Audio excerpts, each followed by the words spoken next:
Mummy మంచి smell వస్తుంది. ఏంటి అలా స్పెషల్ చూపించే.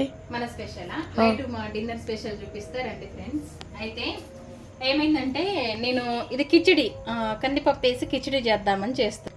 కందిపప్పు, ఆలు, టమాటా, పచ్చిమిర్చి, ఇంకా కొంచెం అల్లం వెల్లుల్లి పేస్ట్ ఇవన్నీ వేసి కిచిడి చేద్దామని చేస్తున్నా. ఒక చిన్న తాట వచ్చింది. ఎప్పుడైనా నేను కిచిడిలో మెంతికూర వేసి చేస్తా కదా, అయితే ఈసారి గోంగూర వేసి చేసిన అనమాట. మరి దీని పేరు ఏం పెడతారో మీరే చెప్పాలి. దీని పేరు ఏందో, గోంగూర పులావ్ అంటారా, మరి కిచిడినే అంటారా, ఏమంటారో దీని పేరైతే మీరే నాకు చెప్పాలి.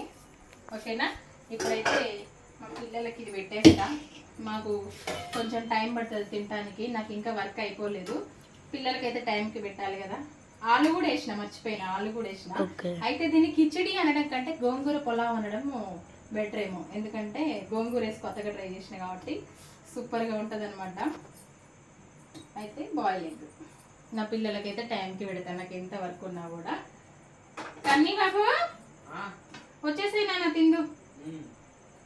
ఓకేనా ఫ్రెండ్స్, ఇంకా బాయ్. మా నైట్ డిన్నర్ స్పెషల్ ఇదే. ఇందులోకి పెరుగుంటే కూడా బాగుంటుంది, కాకపోతే ఇప్పుడు ప్రజెంట్ ఇంట్లో పెరుగు లేదు. ఇష్టమైతే మామిడికాయ పచ్చడి వేసుకొని తినాలి. బాయ్ అండి. మరి నచ్చితే లైక్ చేయండి. స్మెల్ అయితే సూపర్గా వస్తుంది. రండి నాన్న తిందు రండి. నాని బాబు ఎట్లుందో చెప్పాలి నువ్వే. సూపర్ ఉందా?